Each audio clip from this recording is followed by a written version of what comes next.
Yeah, what is popping? You heard me? Welcome to the Rocky Four Podcast.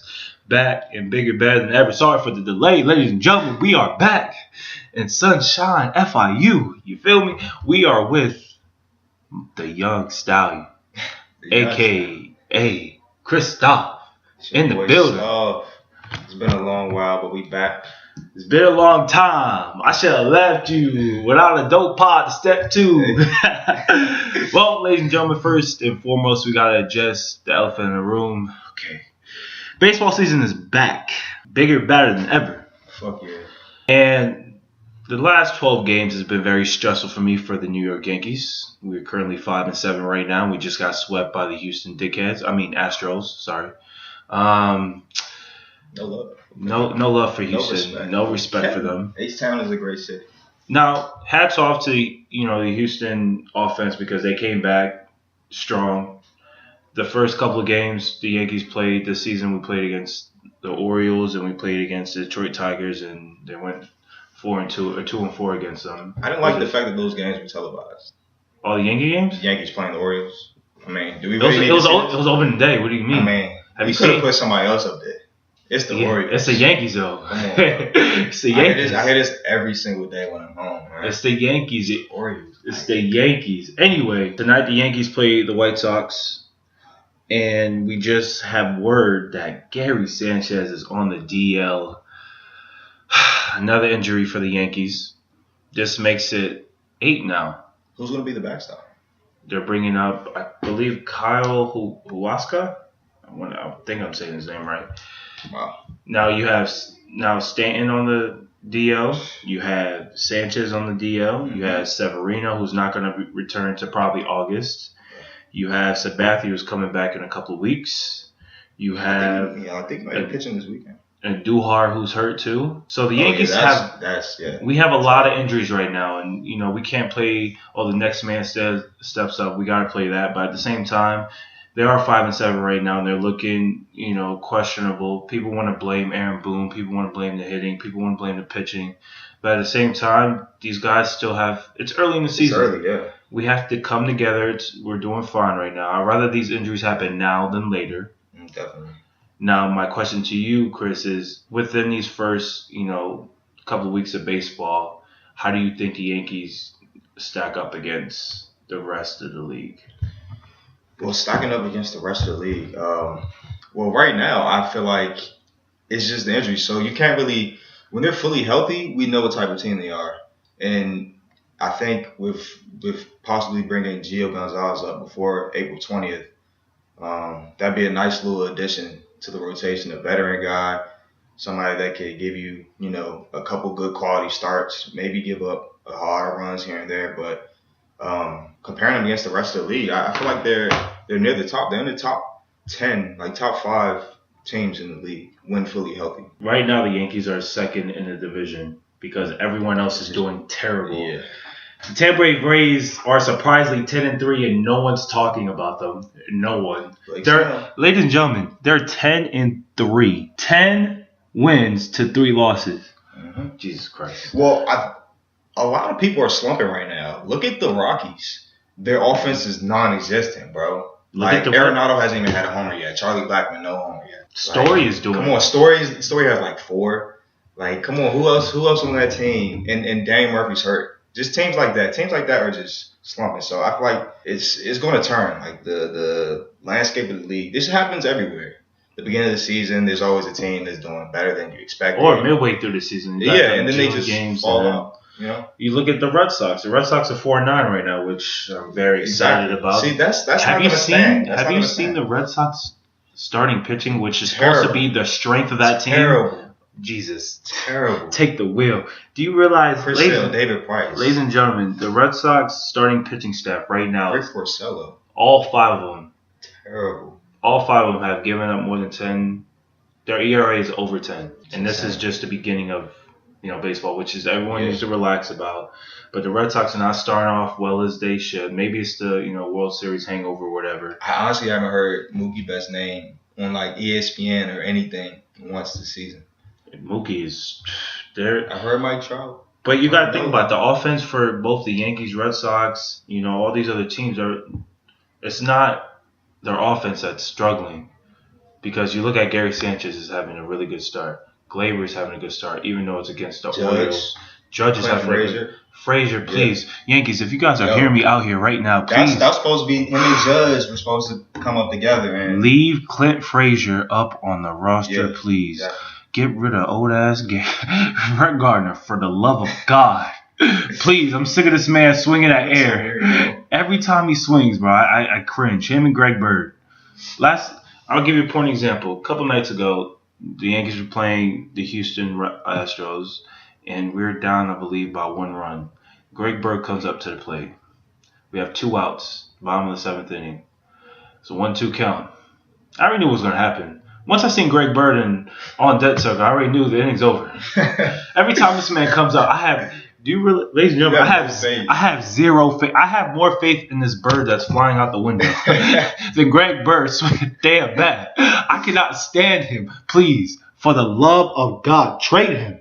I don't care if you get a pack of Newports back, my guy. I do not care. Please get rid of him. I'm sick of seeing him. Oh, Greg Bird has just so much potential. He's a great Gold Glove. He could do this. He could. What does he play? Outfield now? What are they putting him in? He plays first. Leave. Look. Let Luke Voit handle that. My ideal starting lineup for the Yankees. Leave Voit at first.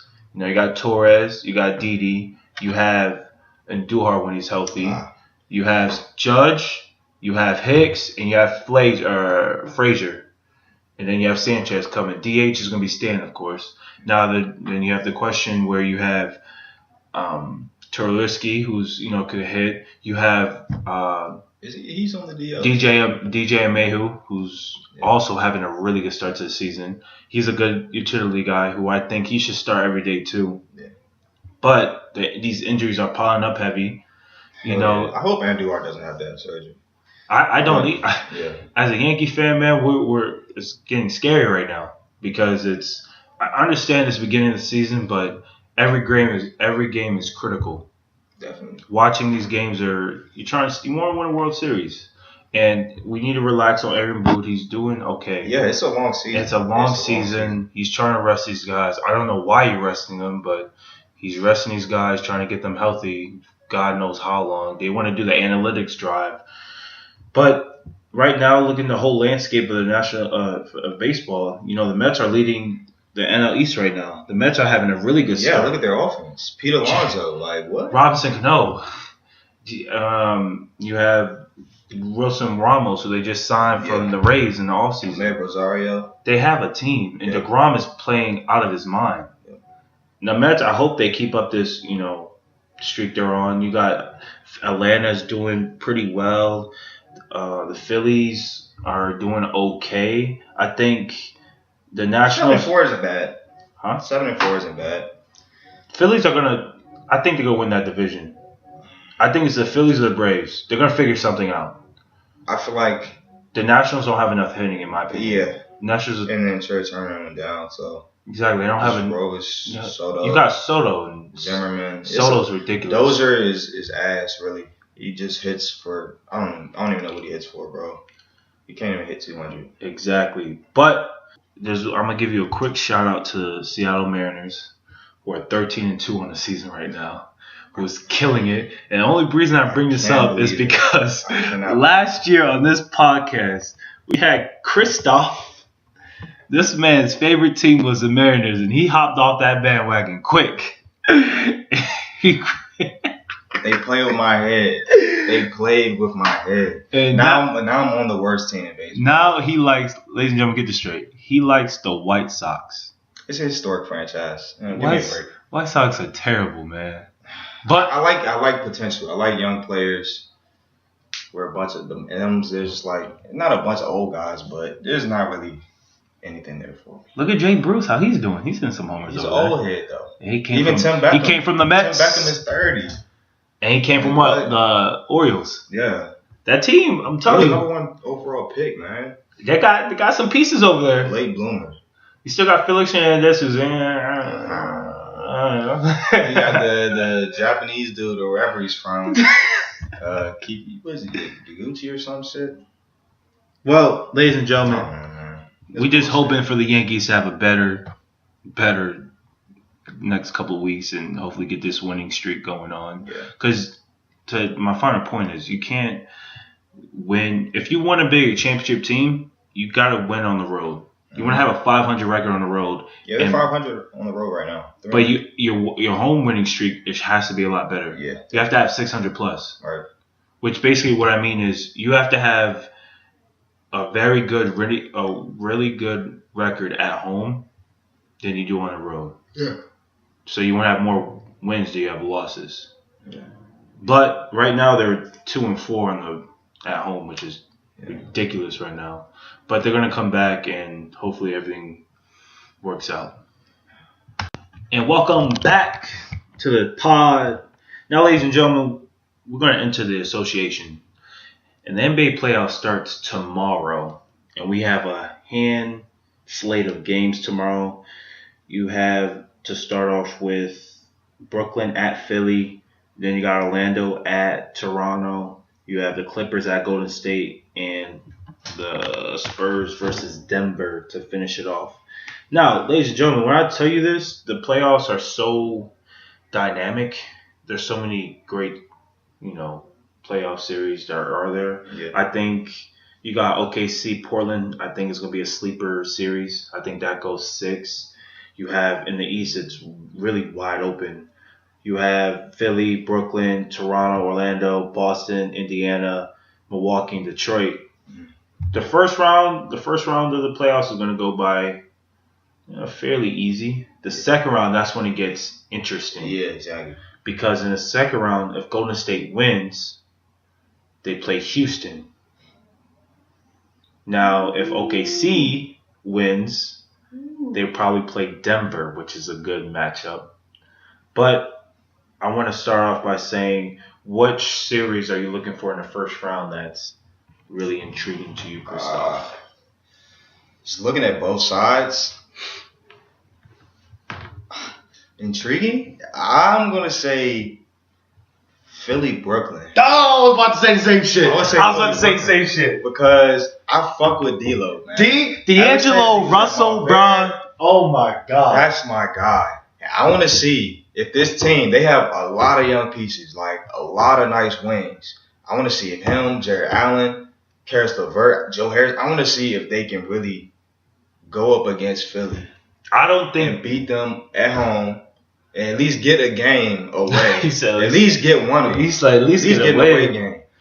I see if they can beat them, bro. That's a scrappy series right there, bro. I look at that series and I'm like, everyone was like, Philly should win in 5. And I'm like, you realize Brooklyn can play. Yeah, bro. I think if Brooklyn had another superstar on that team, they're a contender automatically. If you get a Kawhi or even take it a step further, if you get like KD or another guy who's on the market this summer who should leave is Kemba Walker, you put Kemba Walker and D'Angelo Russell in the same backcourt, there are going to be problems because they can be a 1-2 punch. Yeah.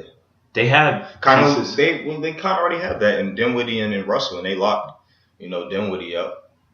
But they have a team. Yeah, that team is scary. They definitely have a team. If they had like a true 4, like I'd say like Julius Randle, just because he's a nice piece to go next to Jared Allen, like complimentary, like rim protection. You got the scoring. They would be really nice. Better than the Pelicans with Anthony Davis, because they're just so much deeper than that team. Right. That's just it. The West, ladies and gentlemen, the reason why the West is just so, I don't want to say one-sided, but we kind of know who's going to win. Yeah, it's not really that exciting. It's not exciting in the West because there's only one team that should win the whole thing, which is the Warriors. But they play the Clippers in the first round. I don't think that's going to be a sweep. I think the Clippers get a game just because. I was about to say, are you really watching that? I'm not watching it, but I think the Clippers get a game. I'm going to catch the first game. The Clippers are going to get a game. Just because I think later on in this postseason, you're going to see the Warriors do not have a lot of depth in that team. You have 5 All-Stars, don't get me wrong, but coming off the bench here, you have Iguodala, he's aging. Quinn Cook, he's He's cool. Quinn Cook. Say that with a straight face. Chill. He went to the same high school as me. That's my man. Okay, I understand. I'm not saying but you think he's going to get you a consistent. Hey, when he had to start last year in Steph's place, he was putting up big numbers. Because why? He had Klay Thompson. He had KD. Like scoring on his own. Oh my God. I've been saying this forever, bro. Oh my God. It started with CJ McCollum. All niggas need is opportunity and playing time. That's it. That's it. Here we go. He's nice. You gonna have a Netflix special for that too? No, he's nice. I'm just trying to make it let it be known that I agree with you. I agree with you. He's on the team for a reason. But at the same time, I don't think that these guys have enough firepower. They just have really serviceable pieces. They're like the Spurs. They never really have any lottery picks. No. But they always somehow are in the middle of the pack. Or just making noise, just everybody coming together. They're like a gigantic bench unit.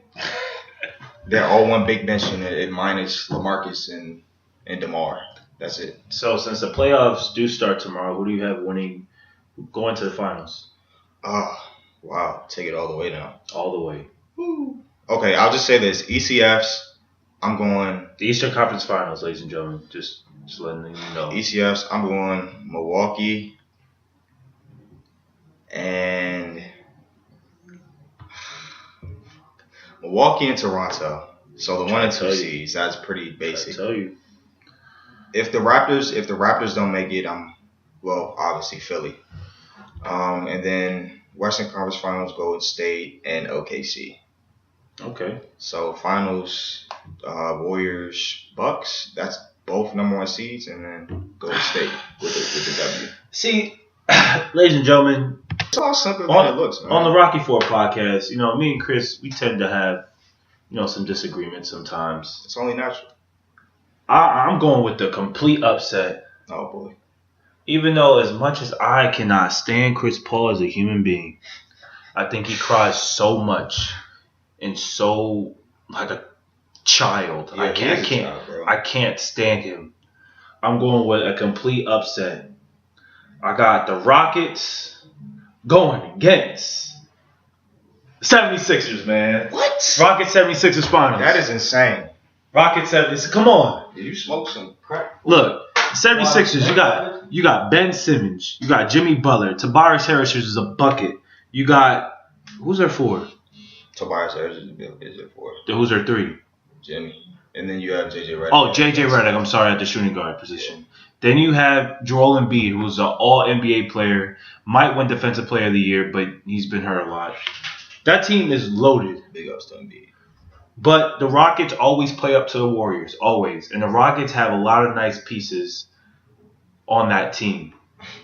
Think about it. If you are the Rockets, and they went, I believe, 2-2 this season, or 3-1. Sorry, the Rockets won 3-1 without sweeping. But I mean. I understand it's the regular season. It's not really. You got James Harden scoring 36 points. Yeah. I don't think he should be MVP. I don't think it's going to happen every night in the playoffs, though. James Harden's going to get you damn near 30, 40 points a game. Bro, it can't. It cannot happen. Like, look who they're playing first round. They're playing the Jazz, like one of the toughest defensive teams in the league.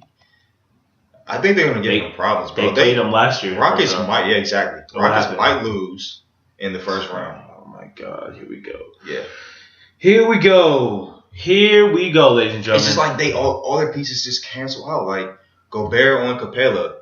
So you take away the pick and roll, alley-oop. That's not happening. And then you got Donovan or whoever their best defender is on Jay Crowder, maybe. Yeah, they put Jay Crowder, Royce Neal, on James But Harden. Look how deep this team is. They're not deep. They're deep. They have James Harden. Hear me up. James Harden, Eric Gordon, Chris Paul, Gerald Green, PJ Tucker, who's not a scorer, Shump, not a scorer. Gerald Green, he can get you a bucket. He can get you a spark. Kenneth Faried, Austin Rivers, and that's what I name 8 guys. They have a depth. Oh, Clint Capella too. Sorry, missed him. Yeah, they have a team. I mean, you say all those names, but it's and they got Ian Clark. The way the Rockets play, the way they play is based all around James Harden. He holds the ball the entire possession, gets to take all the shots, and he just passes to Chris Paul. Pass to Austin Rivers, pass it right back. Pass to Capella in the post, he don't do nothing, pass it right back. Then they run a pick and roll. They have a good defense though. Their defense is. They are a scrappy team. PJ Tucker is very scrappy. Yeah. Shump's very scrappy. You have Clint Capella who's very scrappy. But I wonder if I'm, Mike D'Antoni later in the game, who do you put out in your final 5 minutes? Say you're down. Say you're up by 2. Who are you putting in? Who's your fight going out? You gotta go Capella. Well, with the 1, Paul Harden. It's tough. At the 3, I'm going Tucker. Yeah, Tucker. It depends on the matchup too. Playing a team like the Jazz, you could put Tucker at the 4 maybe. Yeah. If they don't have one favorite, if they put in Ingles at the 4 or Crowder at the 4, then I put in PJ Tucker. Then I'd go Gerald Green at the 3 and then Capella at the 5. I mean, you want to put Shump in? Shump is a lockdown defender. Nah, Shump is a tough ass nigga. But he is when you play offense with him. And Cousy played point guard. That's true. So I mean. His ability to play off ball, I mean, he probably has adjusted to the game by now, but I'd put Gerald Green in there. He's a bigger body, more explosive, and I feel like he's a better shot maker or bigger shot maker.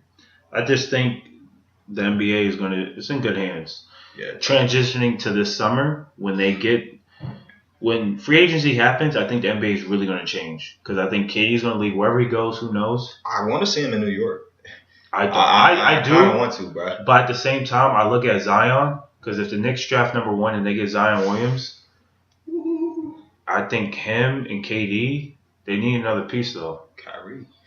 I do not want Kyrie Irving on the Knicks. I'm gonna say that right now. I do not want Kyrie on. Kyrie's injury. You like Dennis Smith? I'd rather take a young Dennis Smith than an injury prone Kyrie Irving. Who? Don't get me wrong. Kyrie Irving is making all these. It's actually crazy. Trash. It is, but at the same time, when's the last time Kyrie had a healthy season? He played all 82 games. Never. Okay, so he's coming off knee injury. He's having a great season with the Celtics, but at the same time, he's not healthy. You're gonna pay, and this is my other problem with Houston signing Chris Paul to that max deal. You're gonna pay this man till he's 39. Chris Paul is 34. You sign him to a max deal. Ladies and gentlemen, max deal is the most money you can give to a player to a certain team. Banana boat. So the Rockets offer Chris Paul, I believe he got, 130? Something like that. It was over $100 million for 5 years to a 39-year-old guy. You got to think about it from an owner's perspective, from a management perspective. Are you really paying a man in their last season over $30 million and he's 39 years old? No. It's a terrible business move. So for the Knicks, Kyrie's going to be, 28, 29? At the end of his career, or at the end of the contract, he's going to be 34, 35. You think he's still going to be as productive he is right now? He's not. I mean, if Chris Paul can do it, he can do it. Okay. I mean, Chris Paul, that's a different type of point guard altogether. Look how many injuries, or look how many surgeries Kyrie Irving has. I mean, the most games he's ever played in a season is 75. Exactly. And you're a Knicks team. You're going to be a young team. So you're going to But he has been consistently, at 60, every year since then. So, I mean, he's missed a bunch of games, but it hasn't been, anything that's overly debilitating. He broken his leg or, some Paul George shit, so. The NBA this season is more fans are going to look into it because it's going to be very evened out. Because this Warriors team is going to get broken up. I want Boogie to, I said this since Boogie signed. It's just a 1-year thing. I think he's gone. I think KD's gone. And then I think Draymond, Clay, and Steph really have no choice but to keep it together. Look who's free agency this summer. I'm going to give you as a handful of guys, and it's going to change the NBA. Oh, why don't we just go off and just rattle off the teams we think they'll go to? What do you mean, KD? No, I think KD goes to New York. Okay. I think Kyrie goes to LA. I think Clay stays in Golden State. I think Kemba goes to Brooklyn. I think Jimmy Butler goes. Jimmy Butler is interesting because there's not a place where I can see him. First of all, he's home, bro. Philly. I don't think he wants to leave. But Philly, you already paid Joel Embiid. Right. You got to pay Ben Simmons still. And you have to pay. They gave Tobias Harris, And Tobias Harris not going to take no pay cut. So he's coming off a career. Exactly. And JJ is going to be a free agent too. He's an old man, JJ. So you got that's hard to. From a marketing perspective, not marketing, but as a team, as ownership, you got to think where you want to spend your money on. Jimmy Butler, no disrespect to Jimmy, he's a great player. I think he's one of the best two-way players in the league. What has he done in the postseason? Because that's what we critique guys on. Well, I mean, every time he's in the postseason, they were playing, tougher opponents. He was Cleveland with Ron.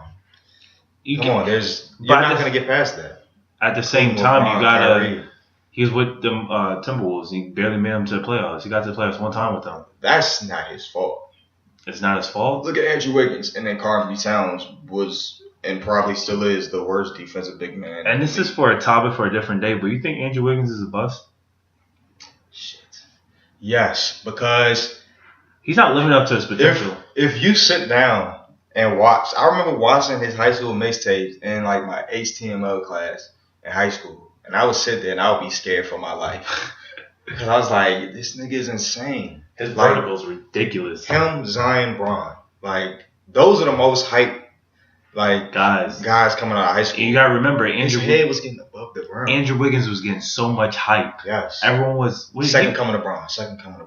Everyone put him at what? He was the number one pick with Cleveland. Mm-hmm. Everyone was hyping him up. This is, I believe, this is the 2014-2015 season before LeBron came back home, or 15-16 before LeBron came back home, and Cleveland had the first pick, and they traded the first pick to the Timberwolves to get Kevin Love. Now, that's a different story for a different day, but I think Andrew Wiggins is, what is his fourth season? He hasn't got paid. I'm not sure. He has got paid. This nigga. I forgot he got the extension. This nigga is a thief. Yeah, he's not living up to. Con man for real. I don't think he's a number one on any team in the NBA. Not number two. Nope. He wasn't even number one on his own team. On the Timberwolves, he's not even number one. I think he's maybe at best 3. The third best option on the team. If Jimmy Butler was still there, he'd be number 3. You have DeMarcus Cousins. I think DeMarcus goes somewhere in the Eastern Conference. But just because if you're a player, you want to stay in the East because it's not as difficult in the West. The West is the avenue you see is LeBron. What if Marc Gasol retires and he goes to the Raptors? But then does Kawhi stay lost their traditional center. I think he does. Kawhi stays with the Raptors. I feel like Kawhi's not one of those guys that would be hopping all over the place. That's true, because if you think about it... I mean, but you never know, but that's just how I feel. If you look at the trades that teams make before these guys become free agents, you look at the Paul Georges, you look at now the Kawhi Leonards, these guys stay. They signed a long deal. Who would have thought Paul George would have stayed in OKC? Everyone thought he was going to LA. Everyone did. He's one of those guys too.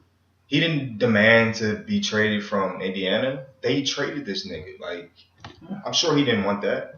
Well, I'm pretty sure he probably did demand to trade, but he's just, most people, they don't like to hop around. Exactly. City to city, moving their family. It's funny you say Julius Randle because Julius Randle is a free agent at the end of the year. He might as well stay in NOLA because they give him all the minutes he can handle. Now, I'll tell you this. We switch it up. What free agent is going to go team up with Braun? We already know AD is probably going to go over there. AD is in New Orleans are probably done.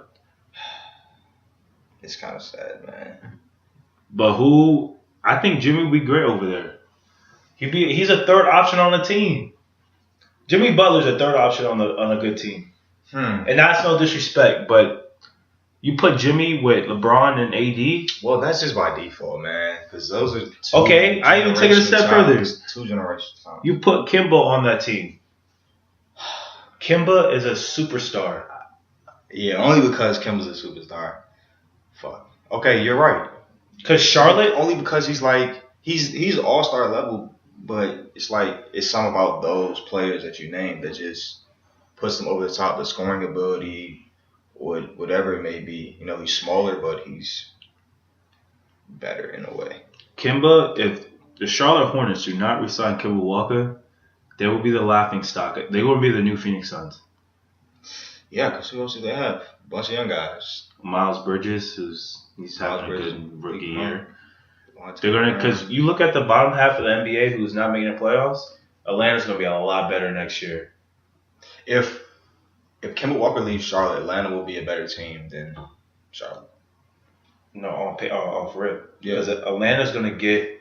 I think they get a big time name.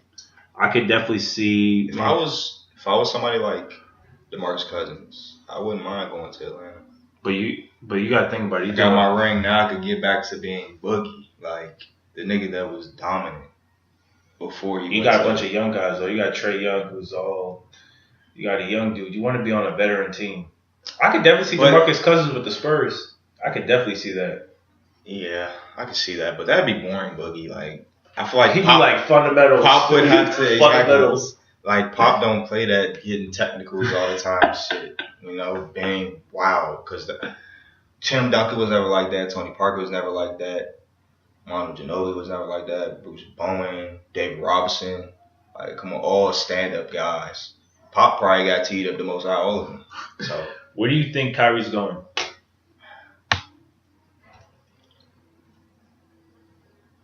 Realistically, I don't think he goes to LA. I know people have been saying that, you know, there's pictures of them like talking and shit.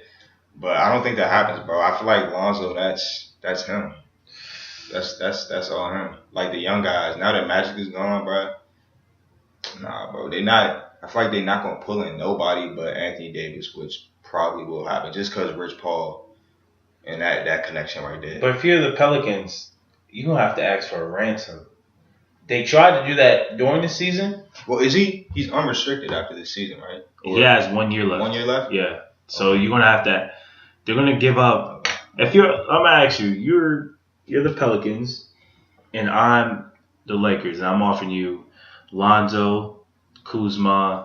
You're not trading Brandon Ingram because Brandon Ingram has a serious heart condition. You're not gonna want him. Who else do you want? Who else on that team is valuable? Everyone else is on 1 year deals. Lance gone, Rondo's gone. I don't know, but McGee's at some point, no matter who they are, I mean, the most they'll get is like a couple of picks and a really good player. But at some point, like when a nigga wants to go and you've made it known that they, basically got 1 foot out the door, like you gotta let the nigga go. You see what he wore to the final game in New Orleans. Folks. That's all, folks. Anthony Davis pulled up to the final game with the Pelicans. And I just put on with my. He had a shirt that said "That's all, folks." Nothing towards the Pelicans or anything, but that man's leaving. I gave AD a lot of credit because a long summer. Exactly. The Anthony Davis, the whole saga with him, is because there was bad management going around. You had a superstar talent, Anthony Davis, and you failed to give him talent around him. All right, all the years he's been there, and you gave him. How many years? 7 years. You gave him Boogie. That's it. No disrespect. No disrespect to Julia Holiday. Yeah. Who's a bucket. One of the most underappreciated players in the league. Yeah. But besides that, who did you really give him? Nobody. You drafted nothing really. There's nobody there, man. We want to give a quick shout out to Dwayne Wade in his final game as a Miami Heat. Welcome to the banana boat, brother. Welcome to retirement. Yeah. Not being a Heat fan at all, but I definitely respect his game over the years and his hustle and what Wade's brung to, living in the city of Miami. Look what he's brung to the city. We're in Wade County. We're looking at it. Exactly. He's going to Heat games. I've seen him a couple times this year. This man is incredible. He can play. Unfortunately, I never got a chance. No, I did get a chance to see Dwayne Wade play. I went to the season opener, the Wizards home opener. Okay. It was Heat versus Wizards. Wow. So I did get a chance to see him play before he. Even though I hated his jump shot with a passion. Yeah. I hate it because every time it looks so slow, but it goes in. Yeah. It looks like he's thinking about it too much. What's your fondest D-Wade memory? Oh, when he threw that ball up when they won the championship against the Mavericks. And he threw the ball in the air. I was so pissed because I wanted the Mavericks to win because I hated. There was growing up, all these Heat fans, man, bandwagon fans, I couldn't stand it. And then when LeBron went to Miami, it made it even worse. It made it worse because everyone all of a sudden was a Heat fan out of nowhere, and everyone was like, "Oh, this is how there's a lot of fake fans out there." During one of the finals, the Spurs were playing the Heat, Game 6. The Spurs were up by 5 with like 30 seconds to go. Yeah. That's when Ray Allen hit the game winner. Went to overtime, and everyone was leaving. Everyone was gone. Mm-hmm. And then the Heat came back and tied and went to OT. Yep. And everyone was like, "Oh, they're trying to get back in the building." And the Heat were like, "Nah, you trying to get coming back in here? No, security shut all that shit down." They're like, "Nope, once you out, you out." So I'm very fond of the way what he's done for not just the city of Miami, but for basketball in general. He's from Chicago, going to Marquette. I wish he got drafted by the Knicks, but that's their story for a different day. He's a really good player. I think he's a Hall of Famer. Oh, no doubt. I think he's way better than Paul fucking Pierce. Can't stand him. That shit is funny, but if you actually look at their numbers, I mean, it's a lot closer than you think. Oh my god. Wade just has more rings. And what? He has better accolades. Has Paul Pierce ever been an All NBA player? No. Thank you. I don't think so. Has Paul Pierce ever been to Olympics? No, but I'm just saying it's a lot closer than you think. It's not close. Like if you just hear Paul Pierce and D Wade, your mind automatically thinks D Wade's better. D Wade, no doubt. But when you look, game on the line, who you taking the shot? D Wade or Paul Pierce? Paul Pierce step back. God, was vicious. Ladies and gentlemen, I have to get a new co-host, man. This man Paul Pierce step back was vicious. What? Come on, bro. His body looks like a milk carton. What are you talking about? It's just so fluid. His jump shot is broke as fuck. He's got a lot of game. They actually have the same amount of game winners, I think. I think it's like 15 for 69. Do you realize Paul Pierce tried to do that fair world tour and what happened? No one cared. Who was Paul? People were like, "Who Paul Pierce? Who was Paul Pierce?" That's kind of sad because Paul Pierce did a lot for the game. For the city of Boston, at least. Fuck Boston. Well, I mean, it's a lot of racist people up there. But Yes. And that's not being a New Yorker. It's because I cannot stand the city of Boston at all. No, he's wrong. D Wade had the better career, but I'm just saying, glad we're on the same page. It's a lot closer than. Ladies and gentlemen, we're going to switch topics to the NFL, and one of the first topics we're going to discuss. We're going to catch you up with the free agency in a bit, but we want to talk about the whole AB, Antonio Brown, and Juju Smith-Schuster beef that went on. Mm-hmm. So, as you know, Antonio Brown went to play for the Pittsburgh Steelers, and during this last season, he had a bit of, confrontation with Big Ben Roethlisberger, the quarterback, and the whole management, the whole team. He wasn't getting enough touches, and things of that nature. And then they went to Twitter, and the Steelers voted Juju Smith-Schuster the player of the year or offensive player of the year or whatever you want to call it. Juju Smith-Schuster, mind you, had a great year. Mm. And AB tweeted, he was like, the guy fumbled the biggest game of the year. Yeah. And Juju He did. But Juju Smith-Schuster came. Stop saying that fast. I'm just saying Juju, man. Anyway, so Juju came and was like, I did nothing but admire you, and you come and attacked me, yada, yada, yada. They just went back and forth on Twitter. It's kind of nonsense. But everyone wants to put blame on Juju Smith-Schuster, or no, on Antonio Brown. But I think Juju had something to do with this. I think he instigated a little bit. Nah. Hear my reasoning. Nah. So when Antonio Brown got traded to the Oakland Raiders this offseason, you have a picture posted by Juju on his Twitter that says, caption, I'm ready. And it's him scoring a touchdown against the Oakland Raiders this year. And he's, making a touchdown or whatever. But in the background, you see a guy named Antonio Brown just standing there watching.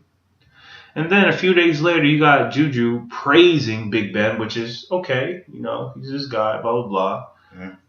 And then you have Juju Smith-Schuster, who will go on record and say that, he loves Antonio Brown, blah, blah, blah. But at the same time, he's kind of sneak dissing I don't. AB bro, just because he's getting into something he has no business to get into. He's choosing sides because Antonio Brown and Juju were really close when they came into the league, and then when Big Ben and Antonio Brown had their problems, Juju was all over, Big Ben praising him. And it's just that Juju is under contract. Like, you're not going to, talk dirty about Ben or the organization. You're not going to take Brown's side. He's not on the team anymore. Like, he's smarter than that. I mean, everything that AB has said is just, like, completely uncalled for. I mean, it shows that Juju's a really genuine guy, though. Like, even going back to before, they played together, he respected him.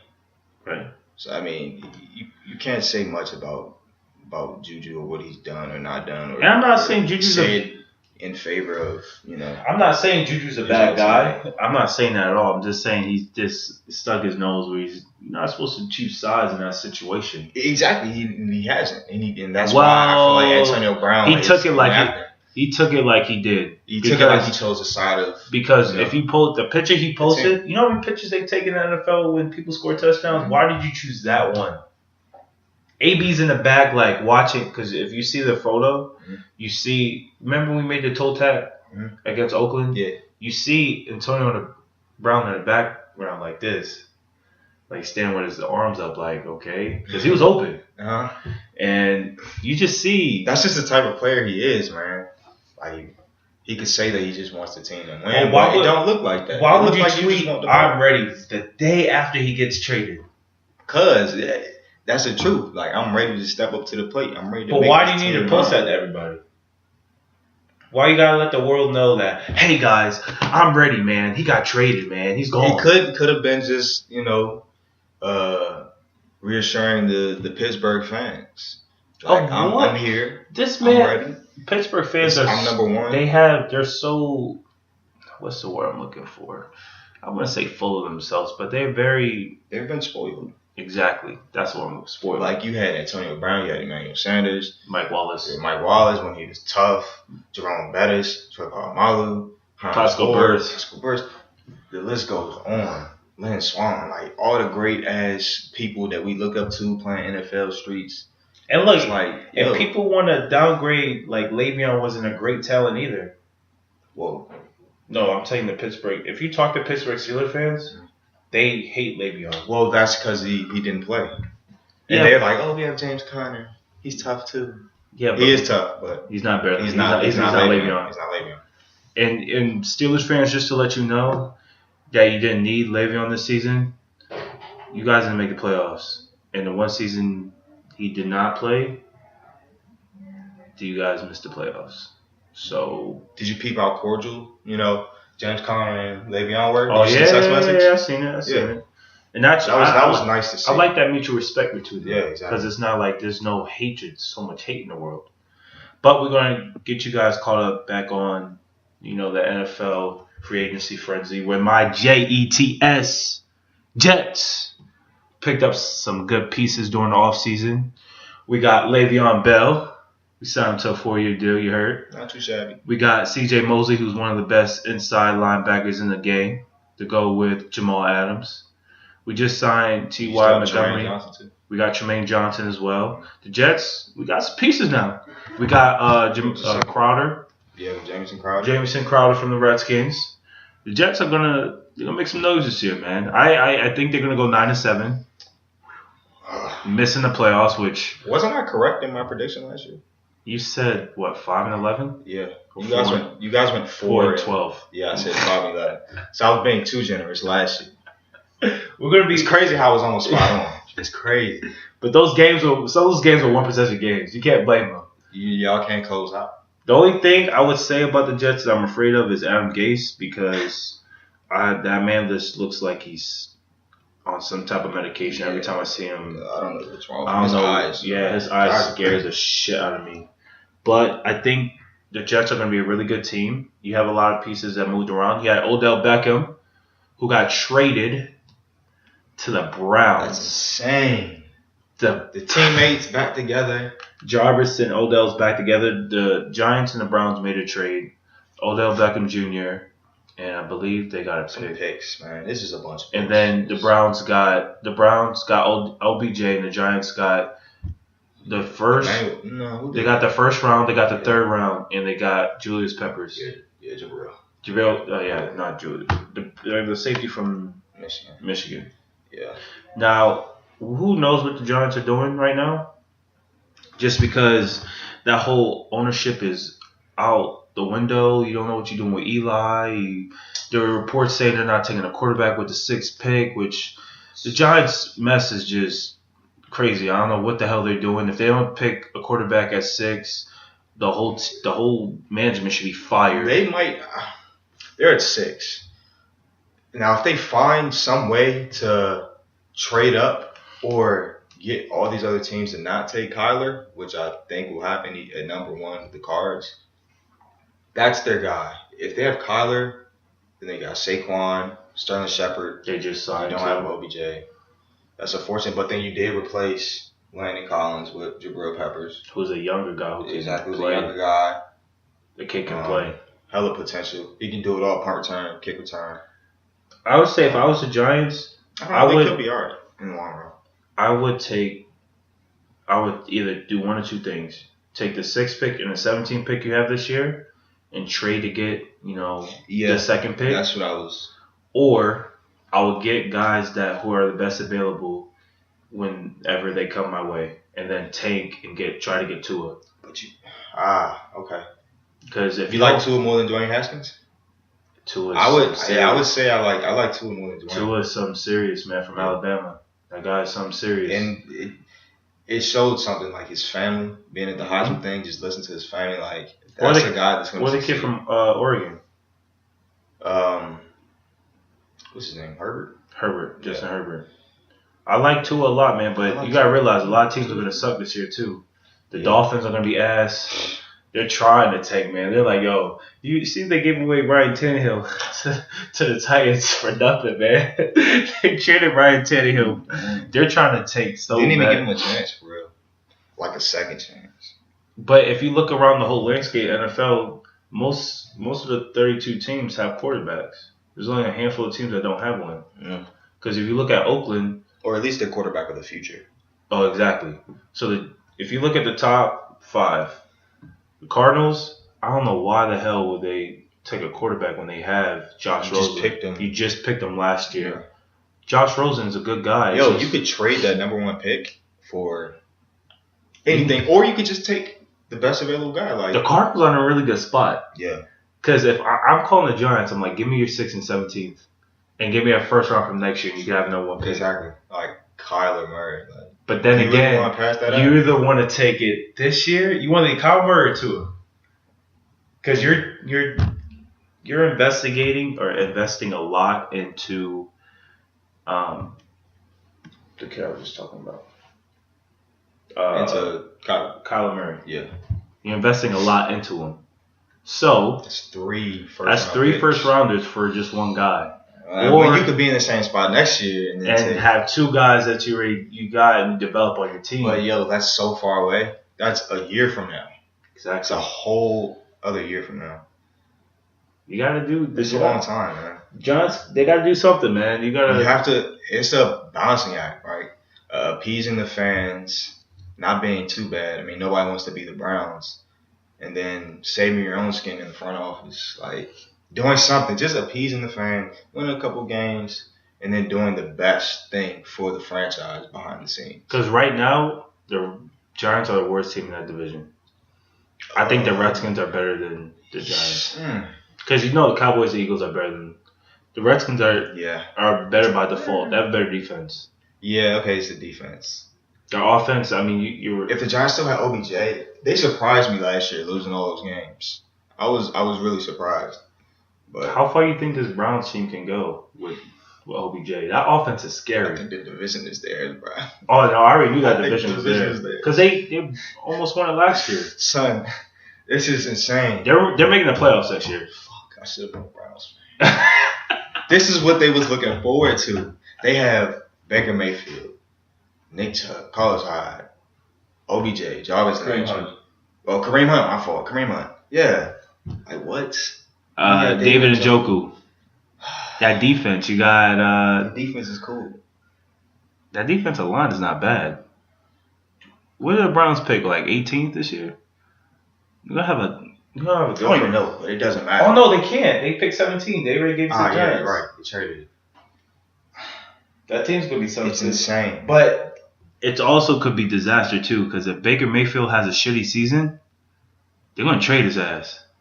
Last year he didn't really have a shitty season, so if he just works off what he did last year, sky's the limit for the team. If I'll tell you this, he has to have more wins.